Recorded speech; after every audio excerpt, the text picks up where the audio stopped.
Hello everyone. तो आपका यहाँ पे शिफ्ट 1 का मेरे पास पेपर आ चुका है। आप लोग एनालाइज मैं कराऊंगी, सारे क्वेश्चन मैच करना, कितने आपके आज ऑब्जेक्टिव क्वेश्चन सही हुए हैं और कुछ एक्स्ट्रा क्वेश्चन यहाँ पढ़ेंगे जो आगे एग्जाम के लिए काफी हेल्पफुल रहेगा। तो उन सब के लिए भी वीडियो मैंने बनाया हुआ है। तो चलिए स्टार्ट करते हैं। आप लोग अपना अपना फर्स्ट शिफ्ट का आंसर की मिला लीजिए 5 अगस्त वाला, ठीक है। तो पहला क्वेश्चन आपसे क्या पूछा गया था, इस बार आईपीएल से बहुत ज्यादा क्वेश्चन आ रहा है। तो आपसे पूछा गया था कि आईपीएल 2026 में कैच ऑफ द सीजन का अवार्ड किस खिलाड़ी ने जीता था। तो ये साई सुदर्शन ने जीता था। ऑप्शन नंबर आप लोगों ने सी अगर किया होगा तो उसका आंसर बिल्कुल सही हो जाएगा। देखो, आईपीएल 2026 में उत्कृष्ट फील्डिंग प्रदर्शन के लिए कैच ऑफ द सीजन का पुरस्कार साई सुदर्शन को दिया गया था। चलिए अब इससे कुछ एक्स्ट्रा हम लोग सवाल देख लेते हैं कि पहला क्वेश्चन, आईपीएल के इतिहास में सबसे तेज शतक लगाने का रिकॉर्ड किस खिलाड़ी का है। तो क्रिस गेल, और 30 गेंदे में लगाया था उन्होंने। तो क्रिस गेल कर दीजिएगा अगर ऐसा क्वेश्चन आता है तो अगले शिफ्ट में या फिर अगले एग्जाम में। चलो, आईपीएल के सीजन में सर्वाधिक रन बनाकर ऑरेंज कप जीतने वाले खिलाड़ी के पुरस्कार मिला था किसको।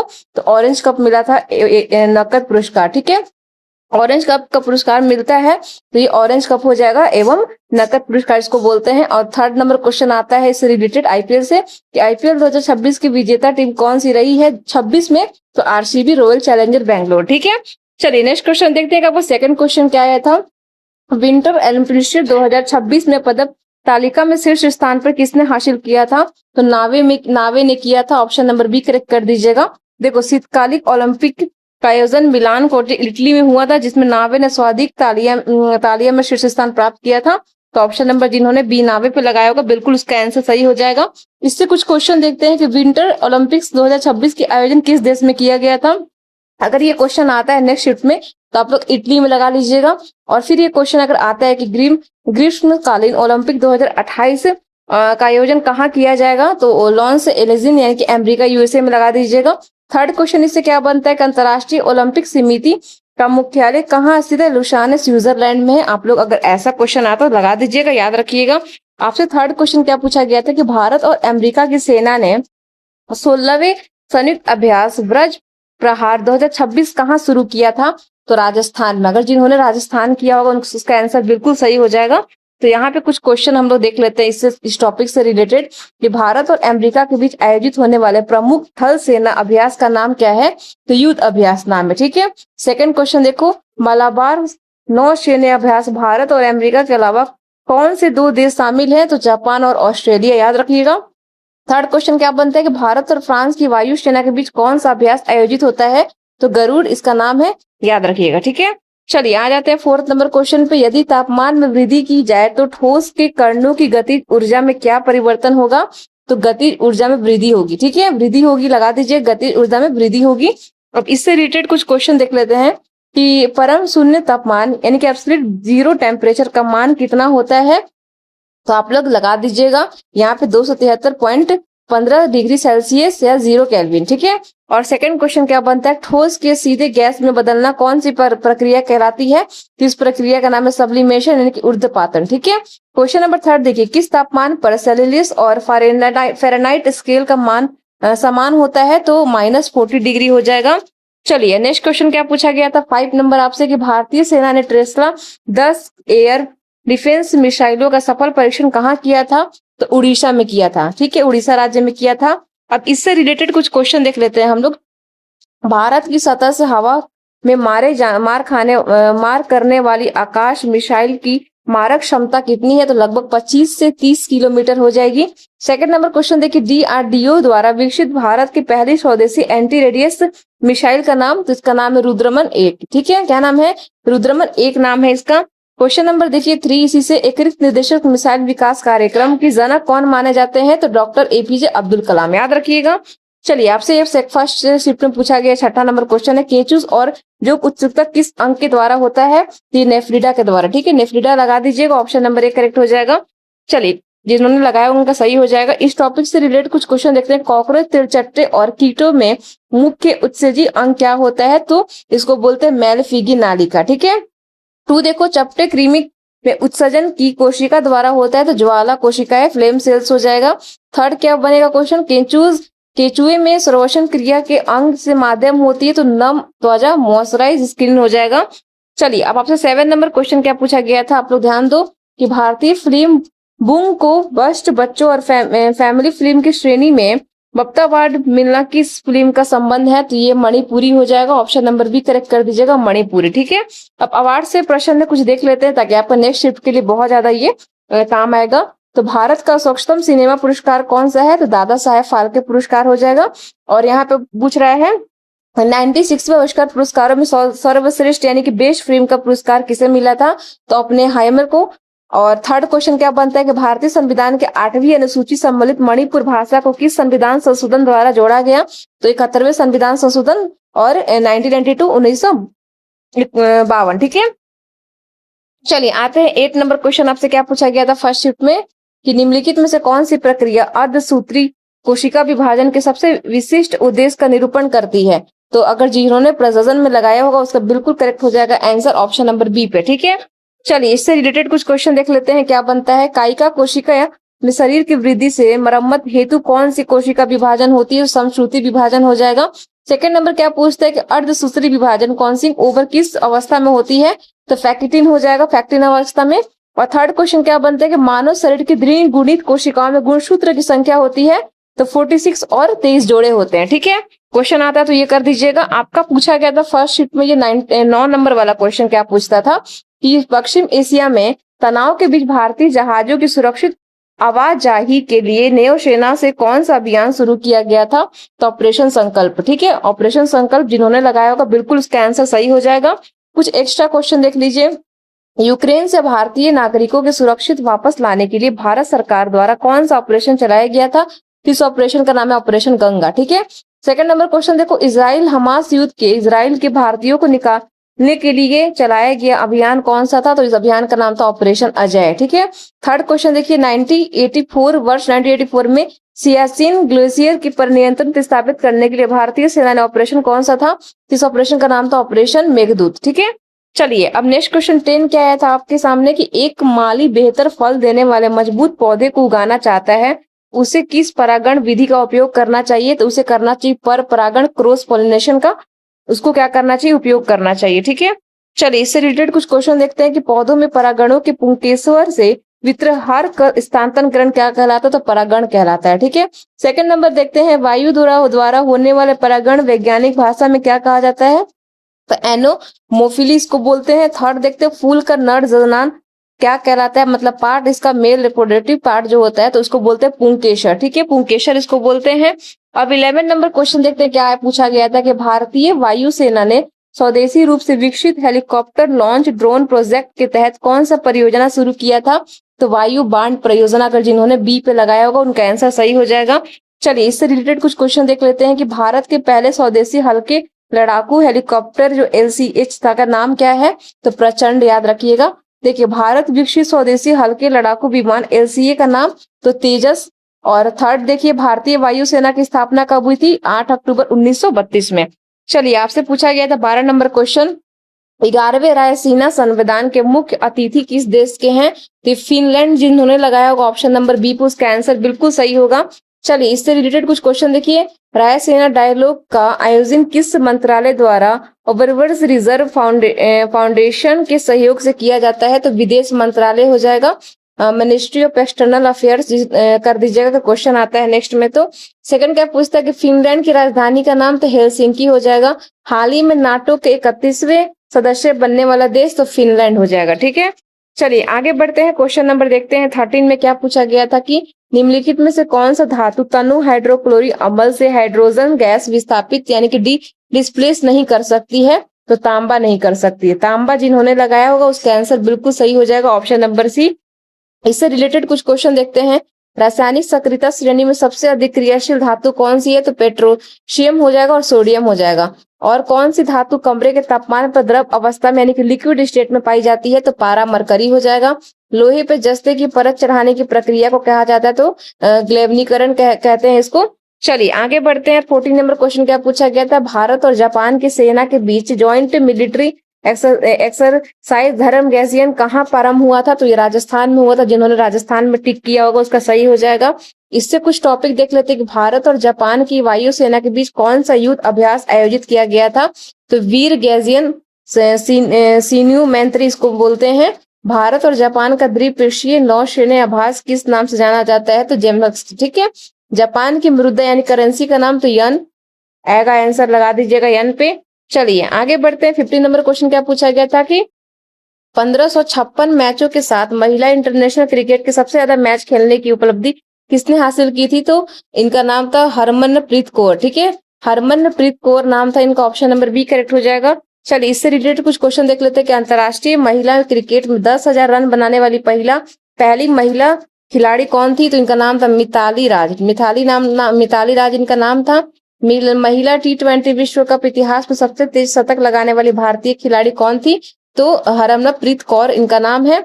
महिला प्रीमियर लीग यानी कि WPL के पहले संस्करण की विजेता टीम कौन सी थी? तो मुंबई इंडियंस हो जाएगा।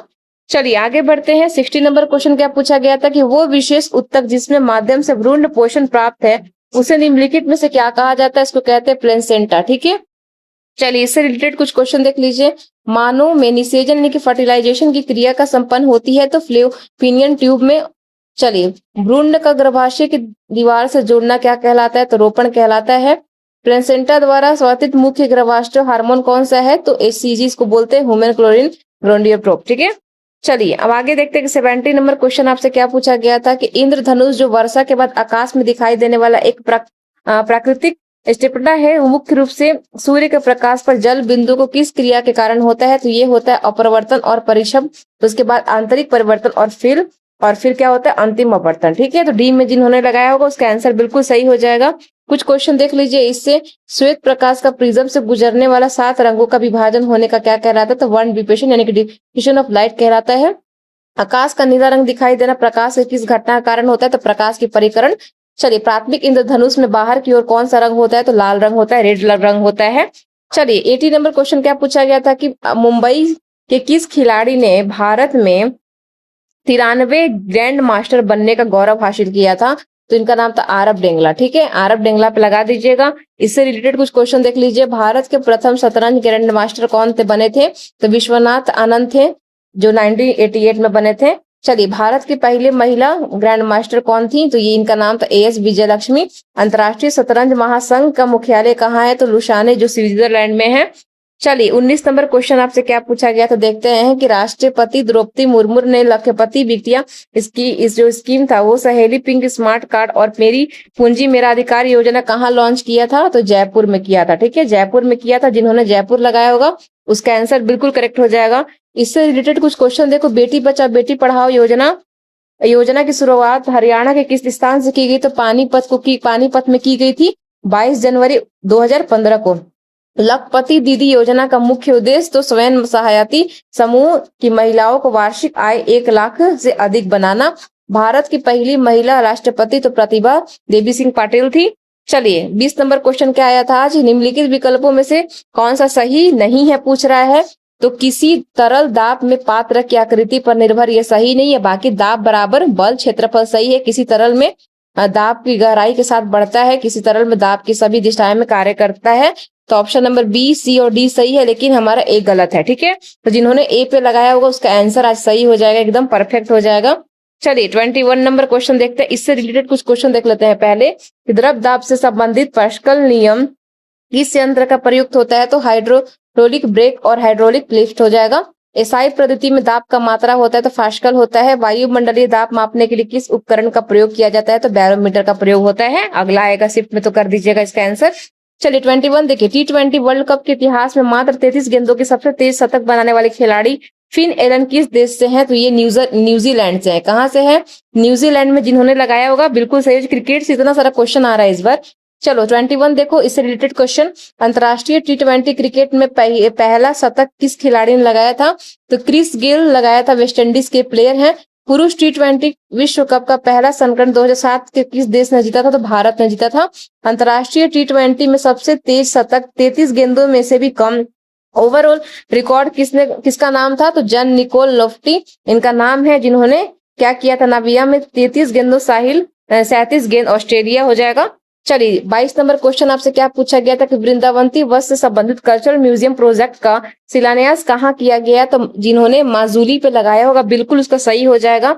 चलिए कुछ क्वेश्चन इससे रिलेटेड देख लेते हैं कि विश्व का सबसे बड़ा नदी द्वीप यानी कि रिवर आइलैंड कौन सा है? तो मजूली असम जो ब्रह्मपुत्र नदी हो जाएगा। क्षत्रिय नृत्य शैली से स्थापना किससे माना जाता है? तो श्रीमंत शंकर देव को। असम का प्रमुख सांस्कृतिक लोक नृत्य तो बिहू हो जाएगा। ठीक है, चलिए आपसे पूछा गया था 23 नंबर क्वेश्चन में क्या कि कौन सा कथन पादप और जंतु उत्तकों के बीच में सही अंतर कराता है? तो देखो, पादप उत्तक में मृत सहायक कोशिकाएं होती है, जबकि जंतु उत्तक अधिकांश अधिकांश क्या होती है? जीवित होती है। तो अगर जिन्होंने सी पे लगाया होगा बिल्कुल सही हो जाएगा। कुछ क्वेश्चन देख लीजिए। पौधों में जल और खनिज लवणों का संवहन किस उत्तक द्वारा होता है? तो जाइलम के द्वारा होता है। और पौधों में पत्तियों द्वारा निर्मित भोजन संवहन कौन सा उत्तक करता है? तो फ्लोएम हो जाएगा। चलिए 23 नंबर देखिए, पौधों के लचीलेपन के लिए कौन सा स्थायी उत्तक जिम्मेदार होता है? तो इसका नाम है कुलेना काइमा। ठीक है, चलिए नेक्स्ट क्वेश्चन देख लेते हैं यहाँ पे। अब 24 नंबर देखते हैं क्या पूछा था आप लोगों से कि मार्च 2026 में बोत्सवाना से मंगाए गए 9 चीतों को भारत के किस राष्ट्रीय उद्यान स्थापित किया गया था? तो अगर आप लोगों ने कूनर नेशनल पार्क लगाया होगा तो बिल्कुल सही हो जाएगा। चलिए इससे रिलेटेड कुछ क्वेश्चन देख लेते हैं कि भारत में प्रोजेक्ट टाइगर की शुरुआत किस वर्ष हुई थी? तो 1973 हो जाएगा। एक सींग वाले गेंडे के लिए प्रसिद्ध राष्ट्रीय उद्यान कौन सा? तो काजीरंगा राष्ट्रीय उद्यान असम में हो जाएगा। बोत्सवाना का महाद्वीप में स्थित, ये अफ्रीका में स्थित है। कर लीजिएगा, क्वेश्चन आता है तो। 25 नंबर क्वेश्चन क्या पूछा गया था कि नर सृजन तंत्र शुक्राणु का निर्माण कहाँ है? तो यहाँ पे विषण पे जिसने टीसीएस पे लगाया होगा सही हो जाएगा उसका आंसर। चलिए इससे कुछ रिलेटेड क्वेश्चन देख लीजिए कि वृषण शरीर के बाहर विषम कोश में क्या स्थित होते हैं? तो शुक्राणु निर्माण हेतु शरीर में तापमान -2.5 डिग्री सेल्सियस कम ताप की आवश्यकता के कारण। ठीक है, पुरुषों मुख्य लैंगिक हार्मोन जो मेन सेक्स हार्मोन कौन सा होता है? तो टेस्टोस्टेरोन होता है। शुक्राणु का पोषण प्रदान करने वाली कोशिका कौन सी है? तो सर्टोली कोशिका इसको बोलते हैं। चलिए नेक्स्ट क्वेश्चन देखते हैं। 26 क्या पूछा गया था कि देश में इंटरऑपरेबल क्रिमिनल जस्टिस सिस्टम 2.0 को लागू करने का पहला स्थान किसने हासिल किया था? तो उत्तर प्रदेश यूपी ने किया था। अगर जिन्होंने यूपी में लगाया होगा वो सही हो जाएगा उसका आंसर। चलिए अब आगे आप अपना आंसर मिलाते रहिए, मैं बस वो जो भी था उसका पीडीएफ बता दूंगी बस। 27 नंबर क्वेश्चन क्या पूछा गया था कि 4 दिवसीय इंडियन ऑर्किड फेस्टिवल 2026 का आयोजन सिक्किम के किस जिले में किया गया था? तो प्रयोगन जिले हो जाएगा, प्रयोग्यों जिले लगा दीजिएगा। चलिए नेक्स्ट क्वेश्चन देखते हैं संबंधित। भारत का पहला 100% जैविक राज्य ऑर्गेनिक स्टेट कौन सा है? तो सिक्किम हो जाएगा। देखो, कंचनजंगा पर्वत चोटी भारत के किस राज्य में? तो सिक्किम हो जाएगा। सिक्किम को किस संविधान संशोधन द्वारा भारत का पूर्ण राज्य बनाया गया था? 36वें संविधान संशोधन 1975, याद रखिएगा। चलिए आगे बढ़ते हैं 28 नंबर क्वेश्चन के साथ में। कैल्शियम कार्बोनेट को गर्म करने पर कैल्शियम ऑक्साइड और कार्बन डाइऑक्साइड उत्पन्न होते हैं। यह किस प्रकार का रासायनिक अभिक्रिया उदाहरण है? तो ये अपघटन हो जाएगा। ऑप्शन नंबर जिन्होंने सी किया होगा बिल्कुल उसका आंसर सही हो जाएगा। चलिए 29 नंबर क्वेश्चन क्या पूछा गया था आपसे देखते हैं। नाटो द्वारा आयोजित द्विवार्षिक सैन्य अभ्यास कोल्ड रिफॉर्म्स का नेतृत्व किस देश के द्वारा किया जा रहा था? नावे हो जाएगा। जिन्होंने नावे पे लगाया होगा बिल्कुल इसका आंसर सही हो जाएगा। इससे रिलेटेड कुछ क्वेश्चन देख लो। नाटो की स्थापना तो 4 अप्रैल 1949 को की गई थी। नाटो का मुख्यालय तो ब्रुसेल्स ब्राजील में है। हाल ही में नाटो का 32वें सदस्य देश कौन सा बना है? तो स्वीडन हो जाएगा। ठीक है, चलिए 30 नंबर क्वेश्चन क्या पूछा गया था कि निम्नलिखित में से कौन सा यांत्रिक ऊर्जा का एक रूप है? तो गतिज ऊर्जा हो जाएगा। जिन्होंने गतिज ऊर्जा में लगाया होगा सही हो जाएगा। चलो, बहती हुई हवा या बहते पानी में किस प्रकार का ऊर्जा होती है? तो गतिज ऊर्जा हो जाएगा। खींची हुई धनुष की डोरी या बांध में जमा पानी में कौन सा ऊर्जा संचित होती है? तो स्थैतिक ऊर्जा हो जाएगा। और गतिज ऊर्जा का गणना गणित सूत्र हो जाएगा K.3। वैसे यहाँ पे ऑप्शन नंबर कर लीजिएगा जो भी आपका आएगा। चलिए आगे बढ़ते हैं। 31 नंबर क्वेश्चन क्या पूछा गया था फर्स्ट शिफ्ट में कि उपराष्ट्रपति CP राधाकृष्णन द्वारा चेतना गणाश्रम का आधारशिला कहाँ रखी गई थी? तो ये त्रिशूर में रखी गई थी। ऑप्शन नंबर जिन्होंने ए पे किया होगा उसका आंसर बिल्कुल सही हो जाएगा। चलिए 32 नंबर क्वेश्चन क्या पूछा गया था। केंद्रीय मंत्री डॉक्टर मनसुख मंडाविया द्वारा लॉन्च महात्मा ए रेक्ट कंप्यूटरेटेड नामक पुस्तक के लेखक कौन थे? तो अगर आप लोगों ने धीरज कागड़िया लगाया होगा बिल्कुल उसका आंसर सही हो जाएगा। कुछ यहाँ पे देख लेते हैं। माई एक्सपेरिमेंट्स विद ट्रूथ किसकी आत्मकथा है? तो महात्मा गांधी हो जाएगा। महात्मा गांधी ने हिंद स्वराज पुस्तक की किस वर्ष की थी? तो 1909 हो जाएगा। महात्मा गांधी को राष्ट्रपिता की उपाधि सर्वप्रथम किसने दी थी? तो नेताजी सुभाष चंद्र बोस ने दी थी। चलिए आगे बढ़ते हैं। 33 नंबर क्वेश्चन आपसे आज पूछा गया था क्या? तो एक विद्युत गीजर में 10 सेकंड तक एक ए धारा प्रभावित करने पे 100 जूल ऊष्मा उत्पन्न होती, तो गीजर का प्रतिरोध कितना होगा? तो ऑप्शन नंबर जिन्होंने सी पे किया होगा उसका आंसर बिल्कुल सही हो जाएगा। ठीक है, चलिए, वो हमारा आंसर यहाँ पे खत्म होता है, जो कि 33 तक। और जिसका आंसर सही होता है, मुझे बताइए कितना आपके ऑब्जेक्टिव आप लोगों ने आज सही किया और कितना गलत किया। मिलते हैं सेकंड शिफ्ट के पेपर के साथ में। जिसका भी होने वाला एग्जाम थर्ड शिफ्ट में, वो भी ये क्वेश्चन देख सकते हैं, इनके लिए बहुत ज्यादा यूजफुल रहेगा। चैनल को बच्चे सब्सक्राइब कर दीजिएगा, लाइक भी करिएगा, शेयर भी करिएगा उनके साथ जिसका आज फर्स्ट शिफ्ट में पेपर हुआ है।